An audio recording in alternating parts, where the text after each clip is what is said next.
What's up, PokerBEASTs? Kato here, and today we're playing cards. Let's hit the film. Welcome to the vlog, everyone. This is a very long session, so I decided to divide it into two parts. Part 2 drops tomorrow morning bright and early. Unfortunately, about 5 hands in, I lost 3/4 of my stack, and so we're starting with a short one today. Alright, well, I moved to seat 7, moved my camera there, but then I played my button in seat 5. I got dealt ace-9 of clubs, and I flopped the middle pair and the nut flush draw, and I lost 150 bucks on the hand, so let's see if I can come back. I've only played like 5 hands, it kind of sucks, but I'm not folding that. The first hand of the vlog is pocket deuces. I have $86 behind me. There's a straddle, and I decide to limp in. The low jack decides to limp in as well, and the big blind, who's raised every pot since I've sat down, also the guy who took my money, makes it $30. I decide to get some revenge, and I rip it all in for $86. It folds back around to him, and he makes the call. We're going to a run out and hoping for a little bit of luck. The dealer puts out the jack, queen 3 on the flop, not improving us at all. Kind of scary because of the 2 face cards, but the turn is beautiful. It's the 2 of spades, the river's the 8 of hearts, and we are doubling up. The next hand we look at is ace-10 offsuit in the cutoff. I have $178 in my stack. The middle position player limps in. I decide to bump it up to $16, and the big blind makes the call. Everyone else folds. The flop comes out queen 4, queen 2-tone. We both check. The turn is the king of clubs, and I decide it's time to start firing when he checks to me. I bet $20, and I take it down. It didn't take me long to come back. I have $193 in my stack, and the next hand we look at is pocket queens in the small blind. The cutoff and the button both limp in. Factoring that I'm going to have the worst position throughout this entire hand, I decided to bet $25. I definitely probably should have sized up even a little bit more. It folds around back to the cutoff, and both the cutoff and the button make the call. We're headed 3 ways to the flop with $79 in the pot. The dealer puts out 5-5-3, a 2-tone board. I'm not sure what the best decision to do here is, but with the draws that are possible, I decided it's probably the best to just continue betting. Maybe I can check and go for 2 streets of value, but I always find keeping the initiative is probably the best, so I bet $35. The cutoff folds, and the button makes the call. We're headed to the turn with $149 in the pot. The dealer puts out the king of hearts, and my opponent takes a line I wasn't expecting. She rips it all in for $142. This is a very strange line to me because I don't think she'd be doing it with a 5. Maybe she'd be doing it with some draws, but I think the most likely answer is she hit her king, she got excited, and she decided to take the pot right then and there. Some players aren't good at going for value. They're scared of losing with their marginally made hands, and so when they make big bets like this, they don't realize that they're only really going to get called with a hand that beats them. I am able to fold away queens in this situation, but if it would have been a $30, $40, or $50 bet, I probably would have stuck around. I do my grumpy shuffle chip dance, and who knows, maybe the queens were good, but I wasn't about to find out. I've got $130 in my stack. It's gone down, it's gone back up, and it's going back down. I could top off, but a chip and a chair. The next hand I look at is ace-queen offsuit in the small blind. The hijack, cutoff, and button limp. I raise it up to $25. This is way too small. I need to be raising more in order to isolate. I don't want to play a multi-way pot out of position. Unfortunately, that's exactly what happens. All 3 players make the call, and we're going to a flop 4 ways with $103 in the pot. The dealer puts out the flop 3 ace-jack 2-tone. Remember what I just said about players being too scared to go for thin value? Well, that's me right now because I decided to rip it all in for $107. That's exactly what happens, and now I'm over my original buy-in with $201. I figure with 3 players behind, someone could easily have an ace or hearts. I could get some action. I don't want anyone to catch up, and I'm happy to win their $75 without a showdown. We fold around junk for an orbit until we get 5-4 of hearts in the low jack. The middle position player limps, and I decide to bet $13. The cutoff and the middle position player both make the call. We're headed 3 ways to the flop with $43 in the pot. The dealer does us right with a jack 5-5 rainbow board. With no draws possible, when it checks to me, I decide I'm going to slow play this one. I check, and it checks around. The turn is the 8 of diamonds, bringing in backdoor straight and flush draws, and this is where it gets interesting. It checks to me again, and I make a lousy bet to $10. The cutoff calls, and the middle position decides to bump it up to $35. I love to see it. This is a great opportunity for me to raise, but I guess I got a little scared that he may have a 5 because my kicker's no good. I should be raising because he could also have picked up backdoor diamond or straight draws, but alas, I just make the call, and the cutoff decides to come along as well. It seems like we're all concealing something better than we want to act like what we have. If either of them have a made hand, chances are it's better than mine. $148 in the pot, and a 6 of hearts comes out on the river. Our hand does not improve, but most likely draws don't either. The opponent who bet on the turn decides to rip it all in, his remaining stack, for $76.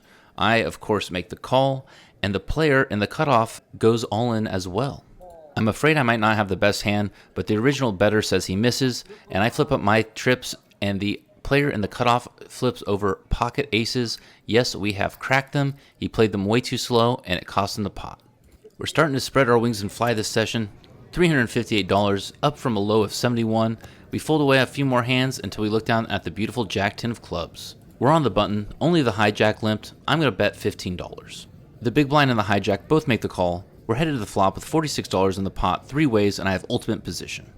The dealer puts out Jack 4-3 two-tone, and now we have top pair with a decent kicker. The big blind checks, and the hijack rips it in, all in for $50. I immediately make the call, and the big blind tosses it away, $148 in the pot, and we're headed to a run out.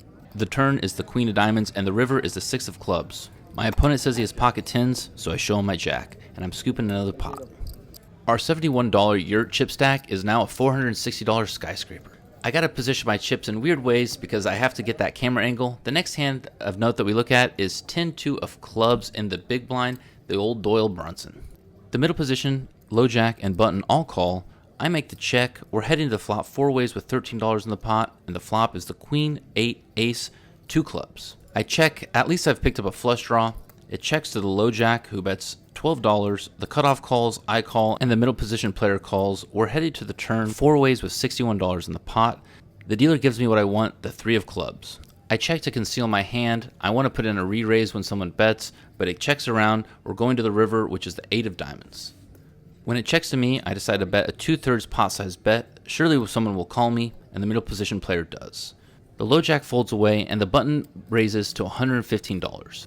This is not what I want to see. Someone could have a full house or a better flush. If I would have thought about this for a little bit longer, which I did think for quite a while, I thought about laying it down, but in the end, I just couldn't bring myself to do it. $256 in the pot, and I decided to make the call. Unfortunately, it was not the right call. My opponent hit runner 8-3 for a full house. Usually when someone who hasn't been active the entire hand makes a big bet on the river, he probably has the goods. The next hand we look at is pocket 3s from middle position. I took a little bit of a hit that last hand. I have $293 in my stack, and I decided to limp in. The low jack limps in as well, and the hijack bumps it up to $15. The button makes the call, the under the gun player, and I make the call, along with the low jack. We're headed to flop 5 ways with $79 in the pot. I'm looking to spike a 3. Other than that, with 5 people in the hand, there's not much playability. The flop is ace-9 ace, rainbow board. It checks around to the hijack, who bets $20. Everyone else folds away, and I'm getting 5-1 to call. Chances are he doesn't have an ace. Most people wouldn't lead out on the flop at these stakes. They would just check and try to conceal it. I disagree with that style of play, but still, I'm going to make the call, and we're going to see what happens on the turn. The dealer puts out the turn. It's the 10 of clubs. When I check, my opponent decides to check back, and this is when I sense weakness, and I realize I could line up a nice bluff on the river. I could play an ace exactly like this, and so when the river comes out, the 2 of spades, I decide to go for it, and I decide to go big. $100 bet, almost a pot-sized bet, and I'm putting my opponent to the test. He doesn't think long, and he folds it away. We just scooped a pot with a bluff. Or maybe not, the 3s may have been good. This next hand's an exciting one. With $380 in my stack, I get dealt the ace-4 of spades in middle position. The under-the-gun player makes it 15. I call. The middle position player calls. The low jack, hijack, cutoff, small blind, and big blind all call. We're going to the flop, family pot, with $125 at stake. I'm looking to hit some spades straight out of the gate, but the dealer has something else in mind. He puts out the 3 of diamonds, 5 of hearts, 6 of spades. We have a gut shot straight draw and a backdoor flush draw. When the under-the-gun player decides to lead out for $40, this is too sweet for me to fold away. I decide to make the call, hoping to realize some potential on the turn. The low jack calls, and the big blind calls as well. $285 in the pot. In 4-way action, headed to the turn, the dealer puts out the beautiful 2 of hearts. We've spiked our gut shot. The poker gods do love me. Look at the dealer scoop in those chips and pile them into the center of the pot. The big blind checks, and the under the gun player continues betting, this time $75. Now I have a decision to make. Am I going to raise the pot, or am I just going to call? I only have the 4, my ace doesn't play, and someone could have 4-7, although it's not likely. This is a unique situation with so much money and so many players still in the pot on the turn. I decided to just make the flat call. Let me know in the comments what you think about it. I have a feeling I know what a lot of comments are going to say. You should have raised. Little do I know that the player behind me is going to go all in. He only has $88 left, but he ships it into the middle of the pot.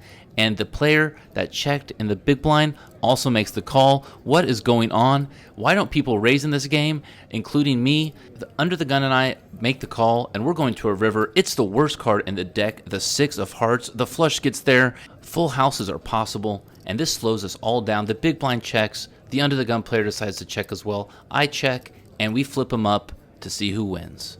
Right when I show my ace-4 for the straight, the under-the-gun player, the original bettor in the pre-flop action, he raised to $15 with 2-4 of clubs. What was he thinking? Maybe he had a good feeling at that, because he flopped a straight. I hit the Miracle 2 on the turn, and we're chopping up a pot. It's a great one to chop up. 2 other players donated to us. I scoop my chips, and this is going to end part 1 of this episode. Don't worry, you're not going to have to wait long.